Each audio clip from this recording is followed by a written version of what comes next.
Hello friends, welcome back my channel. तो जैसा कि आप सभी को पता है कि यह स्पेक्ट्रम का सीरीज चल रहा है जो कि मॉडर्न हिस्ट्री का है। और इसमें यूपीएससी, यूपीपीसीएस, बीपीएससी और भी जितने भी हैं एसएससी, बैंकिंग, सभी इनमें से क्वेश्चन बनना अनिवार्य होता है। तो चैप्टर 1 पढ़ा दिया गया है और आज चैप्टर 2 है। चैप्टर 2 का नाम है आधुनिक भारतीय इतिहास के लेखन के प्रमुख उपागम। तो चलिए देखते हैं इसके क्या इंडेक्स है आज।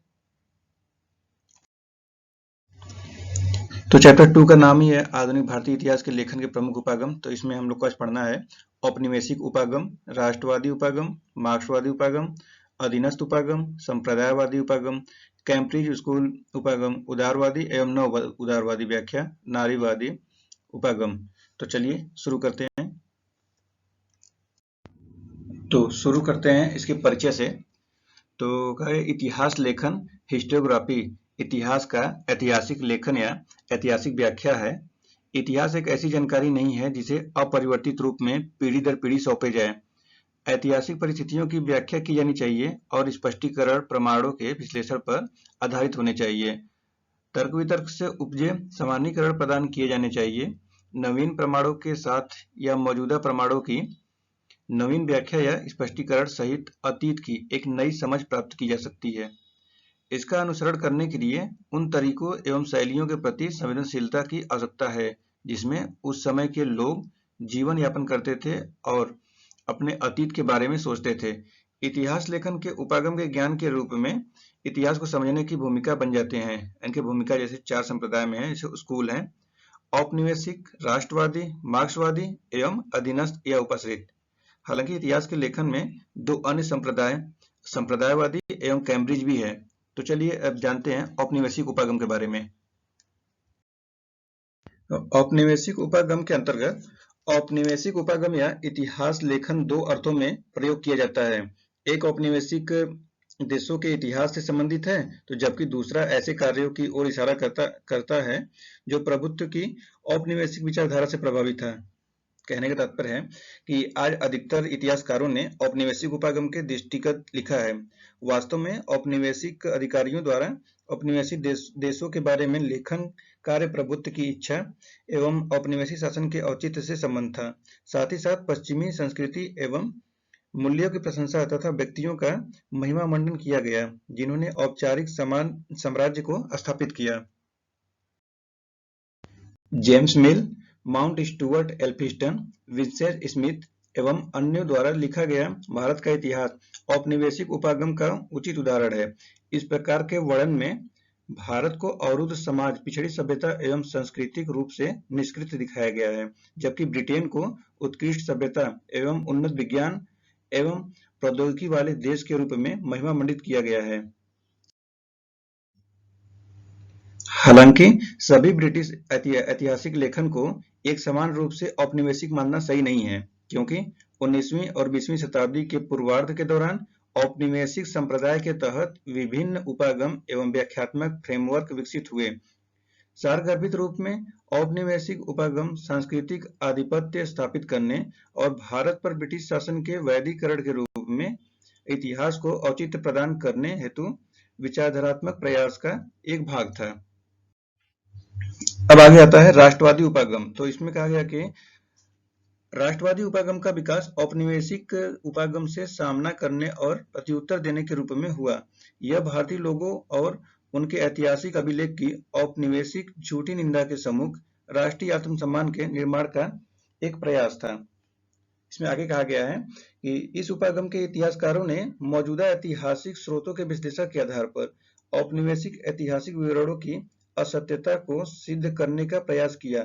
भारतीय इतिहास के राष्ट्रवादी उपागम को ऐसे उपागम के रूप में विवेचित किया जा सकता है जिसने राष्ट्रवादी भावनाओं को बढ़ाने में योगदान दिया और धार्मिक, जाति, भाषाई या वर्ग भेदभाव के सम्मुख लोगों को एकजुट किया। राष्ट्रवादी उपागम मुख्य रूप से भारतीय इतिहास के प्राचीन एवं मध्यकालीन युग के बारे में वर्णन करता है। यह आधुनिक काल में मौजूद नहीं था और स्वतंत्रता प्राप्ति के पश्चात अस्तित्व में आया। 1947 से पूर्व आधुनिक भारत के राष्ट्रवादी इतिहासकारों का कोई संप्रदाय स्कूल मौजूदा नहीं था। Dadabhai Naoroji, M G. Ranade, J B. Joshi, R C. Dutt, K T. Telang, G K. Gokhale, एवं डी वाचा जैसे गैर अकादमिक राष्ट्रवादी अर्थशास्त्रियों द्वारा 19वीं शताब्दी के अंत में उपनिवेशवाद की विस्तृत एवं वैज्ञानिक आलोचना विकसित की गई। 20वीं शताब्दी के पूर्वार्ध में के.टी. शाह, बी.सी. काले, सी.एम. वकील, डी.आर. गाडगिल, ज्ञान चंद, वी.के.आर. राव, वाडिया एवं मर्चेंट जैसे कई अकादमिक अर्थशास्त्रियों ने उनके पदचिह्नों का अनुसरण किया। राष्ट्रवादी उपागम ने सामाजिक सुधार आंदोलनों को उचित स्थान दिया, लेकिन उनका इस ओर आलोचनात्मक दृष्टिकोण नहीं रहा और उन्होंने अक्सर निम्न जाति और जनजातियों द्वारा चलाए गए मुक्ति आंदोलनों की उपेक्षा की। उन्होंने ऐतिहासिक विकास में भारत की उत्कृष्टता को सिद्ध करने के प्रयास में भारतीय सामाजिक संस्थाओं के ऐतिहासिक मूल्यांकन की उपेक्षा कर दी। कुल मिलाकर इस उपागम ने आर्थिक, सामाजिक और सांस्कृतिक इतिहास की उपेक्षा की। अगला आता है मार्क्सवादी उपागम। मार्क्सवाद में उल्लेखनीय रूप से भारतीय इतिहास लेखन की अधिकांश प्रवृत्ति की किसी न किसी तरीके से प्रभावित किया। भारतीय इतिहास के सभी क्षेत्रों में, चाहे इसे काल या विषय द्वारा विभाजित करें, मार्क्सवादी इतिहासकारों ने महत्वपूर्ण योगदान किया। विभिन्न क्षेत्रों में उनके कार्यों ने इतिहास लेखन के मार्ग या दिशा को परिवर्तित किया। इसमें कहा जा रहा है कि विभिन्न क्षेत्रों में उनके कार्यों ने इतिहास लेखन के मार्ग या दिशा को परिवर्तित किया। औपनिवेशिक साम्राज्यवाद संप्रदाय की तरह मार्क्सवादी इतिहासकारों ने औपनिवेशिक स्वामियों एवं अधीन लोगों के हित के बीच में प्रारंभिक संघर्ष एवं विरोध को स्पष्ट रूप से देखा, ऐसा मार्क्स कहते हैं। और आगे क्या कहते हैं कि राष्ट्रवादियों के समान वे भारतीय समाज के विभिन्न वर्गों के लोगों के बीच अंतर विरोधों के प्रति भी पूरी तरह सजग थे।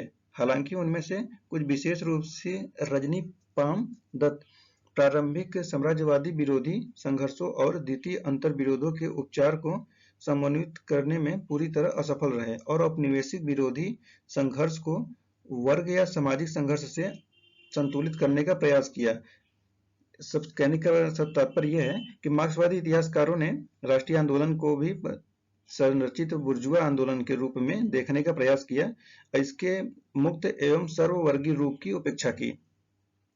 मार्क्सवादी विचारधारा में इनके वर्ग संघर्ष, द्वंद्वात्मक भौतिकवाद, ऐतिहासिक भौतिकवाद और अतिरिक्त मूल्य के सिद्धांत का भी अपना सिद्धांत दिया था और इसमें बहुत सारे ऐसे उपागम भी थे। आगे क्या है? अधीनस्थ उपाश्रित उपागम। तो इसमें कहा जाता है कि अधीनस्थ या उपाश्रित अध्ययन शीर्षक ऐसे विवरणों की श्रृंखला है जिसे शुरू में रंजीत गुहा के संपादकत्व में प्रकाशित किया गया। अधीनस्थ उपागम संप्रदाय की शुरुआत मौजूदा इतिहास लेखन के आलोचक के रूप में 1980 के दशक में हुई। इसने अपने प्रवर्तकों के माध्यम से अन्य ऐतिहासिक उपागमों को लोगों की आवाज की उपेक्षा करने का आरोप लगाया। शुरू से ही अधीनस्थ उपागम ने बताया कि भारतीय इतिहास लेखन की समस्त परंपरा का झुकाव अभिजात्य वर्ग की तरफ है, अतः यह पक्षपाती है।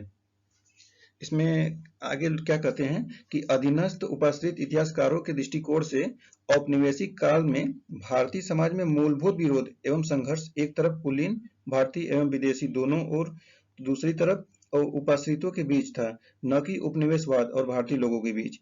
वे विश्वस्त हैं कि भारतीय लोग कभी भी एक साझा साम्राज्यवाद विरोधी संघर्ष में एकजुट नहीं हुए थे। इसके बावजूद वे मानते हैं कि दो भिन्न आंदोलन या धाराएं थी, एक उपाश्रितों की वास्तविक साम्राज्यवाद विरोधी धारा और दूसरी कुलीन की झूठी राष्ट्रीय आंदोलन धारा। यहाँ दो वर्गों की बात किया जा रहा है कि एक वास्तविक साम्राज्यवाद है तो एक कुलीन वर्ग की, जिसमें कुलीन वर्ग में झूठी राष्ट्रीय आंदोलन था।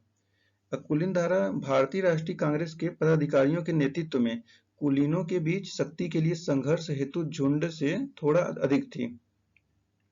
हालांकि अधीनस्थ उपाश्रित संप्रदाय स्कूल, जिसने शुरू में आम लोगों के दृष्टिकोण इतिहास लिखने की वचनबद्धता दिखाई थी, लोगों की स्वयं को सचेतता पर आधारित थी, नवीन स्रोतों की खोज नहीं कर पाया जो लोकप्रिय अवधारणाओं को अधिकाधिक प्रतिबिंबित कर सके। इसका नवीन लेखन निरंतर उसी पुराने कुलीन स्रोतों पर आधारित था। अब आगे आता है संप्रदायी उपागम। राष्ट्रवादी इतिहासकारों की भांति संप्रदायवादी इतिहासकारों ने मध्यकालीन भारत और औपनिवेशिक काल की पाठ्य पुस्तकों के औपनिवेशिक इतिहास लेखन तक स्वयं को पूरी तरह सीमित किया। भारतीय संप्रदायवादी इतिहासकारों द्वारा निर्मित सामान्यीकरण को ब्रिटिश इतिहासकारों और प्रशासकों के लेखन में ढूंढा जा सकता है। इसमें कहा जा रहा है आगे, संप्रदायवादी मतानुसार भारत का मध्यकालीन इतिहास हिंदू मुस्लिम मतभेद एवं संघर्ष की एक लंबी कहानी थी। हिंदू और मुस्लिम अस्थायी रूप से शत्रुता शिविरों में विभाजित थे, जिनके आपसी संबंध कड़वे, शत्रुतापूर्ण, विरोधात्मक एवं अविश्वासी थे। ये विचार न केवल इतिहासकारों के लेखन में प्रतिबिंबित हुआ, अपितु सांप्रदायिक राजनीतिक नेताओं के हाथ में यह अधिक उग्र एवं विषाक्त रूप में सामने आया। दूसरे यह विचार कि मध्यकालीन भारत में मुसलमानों ने शासक वर्ग का निर्माण किया और हिंदुओं पर शासन किया तथा हिंदू शासित अधीन एवं पराधीन थे, प्रचारित किया गया। इसमें मुसलमानों को बताया जा रहा है कि मध्यकालीन में, जैसे कि मुगल वगैरह जो तो मध्यकालीन में आते हैं, तो उन लोग मुसलमान शासक थे जो कि भारत पर हिंदुओं पर शासन किया था। वही इसमें बताया जा रहा है कि मुस्लिम लोग हिंदू पर शासन किए थे। आगे आता है कैम्ब्रिज स्कूल उपागम। तो यहाँ कहा जा रहा है कि कैम्ब्रिज संप्रदाय उपागम का मत है कि औपनिवेशिक काल के दौरान भारतीय समाज मूलतः क्षैतिज एवं लंबवत भागों द्वारा चरितार्थ हुआ और भारतीय राजनीति का स्थानीय एवं क्षेत्रीय सरदारों के बीच गुटी शत्रुता एवं प्रतिस्पर्धा द्वारा सीमांकन हुआ। कहा जा रहा है कि यहाँ पे भारतीय राजनीति में सरदारों के बीच और गुटी शत्रुता के बीच में ही कंपटीशन शुरू हो गया था। और कहा जाता है कि इस प्रकार उनके मतानुसार औपनिवेशिक शासन के अंतर्गत मूलभूत विरोध साम्राज्यवाद और भारतीय लोगों के बीच नहीं था, अपितु भारतीयों के बीच था। मतलब कहा जा रहा है कि जो साम्राज्यवाद का था, ये औपनिवेशिक जो थे उनके बीच नहीं, बल्कि भारतीय और भारतीय के बीच में ही, मतलब एक राजा दूसरे राजा के बीच में ही कंपटीशन चल रहा था कि मतलब कौन से साम्राज्य कौन लेना है, किसके साम्राज्य एक दूसरे से लड़े जा रहे थे। इसी का सब फायदा उठा रहे थे औपनिवेशिक वाले। और इसके अतिरिक्त कैम्ब्रिज स्कूल इतिहासकार कहते हैं कि भारतीय राष्ट्रवाद भारतीय लोगों का औपनिवेशिक शोषण के विरुद्ध संघर्ष का उत्पादन नहीं था, अपितु ब्रिटिश शासकों द्वारा प्रदत्त लाभों को प्राप्त करने के लिए भारतीयों के बीच था। मतलब कि वो भारतीय खुद चाहते थे कि वो ब्रिटिश जो शासक थे वो उनके ऊपर उनसे व्यापार करे, या उनको समझ नहीं आ रहा था कि इनका शोषण हो रहा है, उनके विरुद्ध कौन सा संघर्ष चल रहा है। ये भारतीय आपस में ही लड़े जा रहे थे। इसी का फायदा ब्रिटिश शासकों ने उठा लिया था और लड़वाने का भी काम करते थे। राष्ट्रीय आंदोलन के नेता महान विचारों से प्रेरित नहीं थे, अपितु उसके पश्चात मिलने वाले भौतिक लाभों एवं शक्ति से प्रेरित थे। इस उपागम की कई इतिहासकारों एवं शोधार्थियों तथा विद्वानों द्वारा इस आधार पर आलोचना की गई है कि यह तथ्यों को मानव व्यवहार से हटाकर देखता है और राष्ट्रवाद को पार्श्विक राजनीति के स्तर पर ले जाता है। ऐसा कैम्ब्रिज स्कूल के उपागम में यहाँ पे मतलब उसके बारे में लिखते हैं लोग। अब यहाँ पर शब्द आता है उदारवादी एवं न उदारवादी। तो चलिए इसके बारे में जानते हैं। साम्राज्यवाद यानी उपनिवेशवाद का पुनर्मूल्यांकन 1980 के दशक से प्रारंभ हुआ। 1980 के दशक से ये उपनिवेशवाद प्रारंभ हुआ था।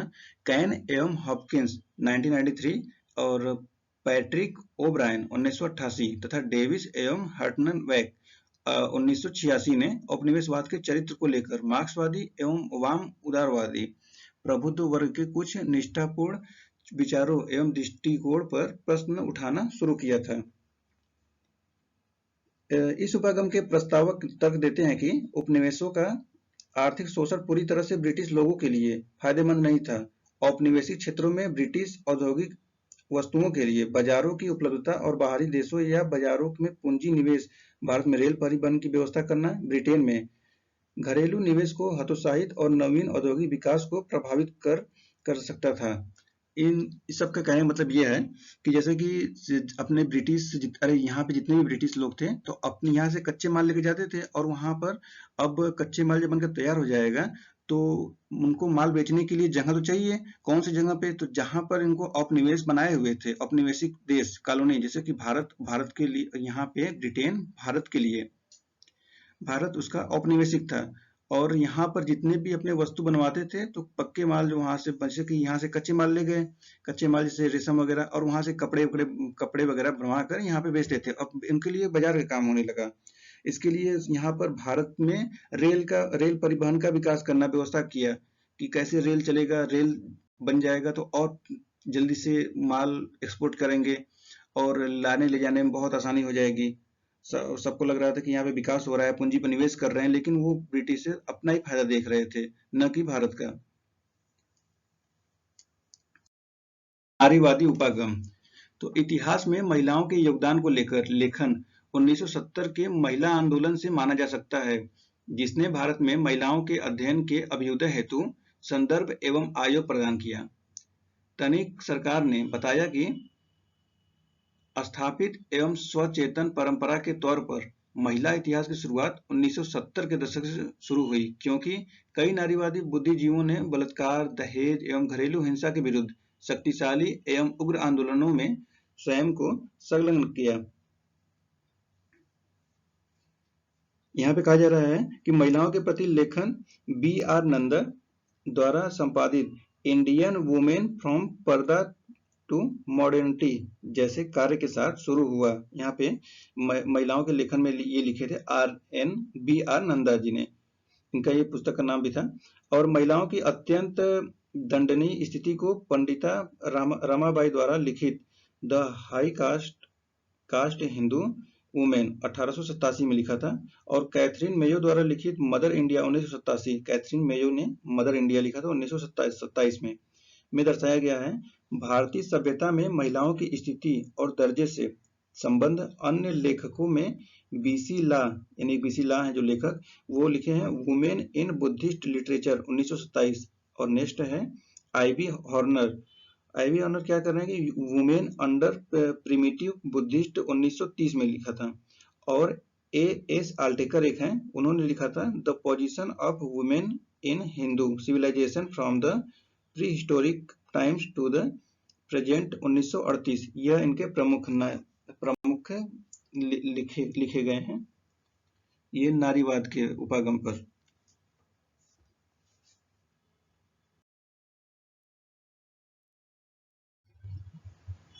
अब आते हैं कुछ प्रमुख विचार जो कि इस समय में दिए गए थे, जैसे कि ये हैं लॉर्ड डफरिन, और 1886 में समाचार पत्र में ये छपी हुआ था।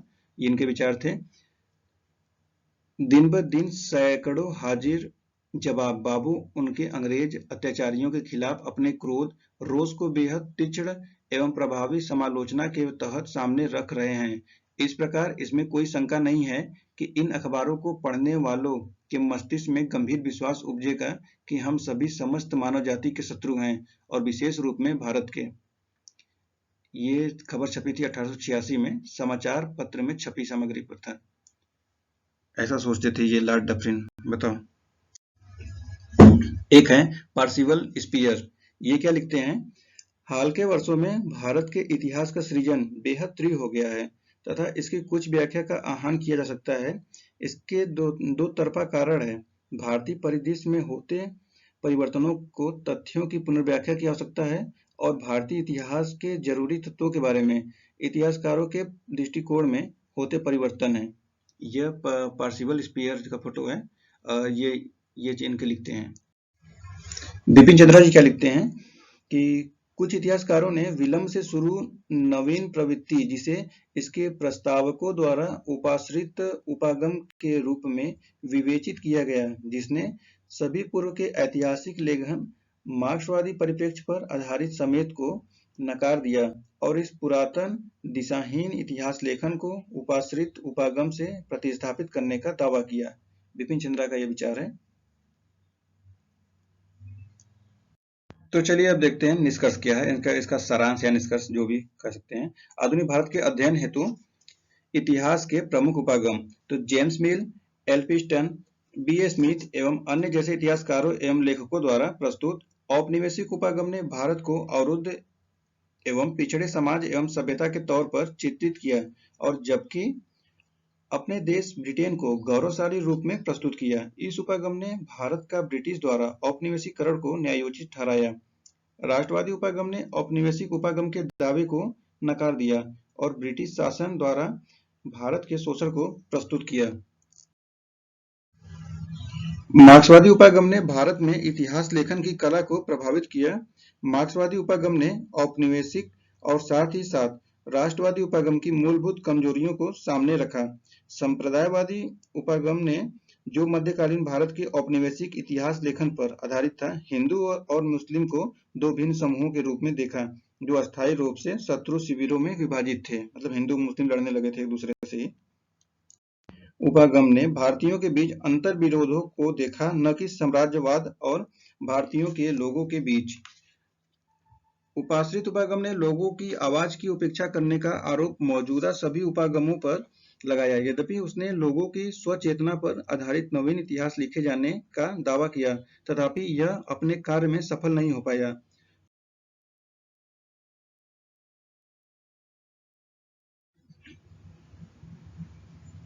उदारवादी एवं नव उदारवादी उपागम की शुरुआत 1980 के दशक में इंग्लैंड में हुई।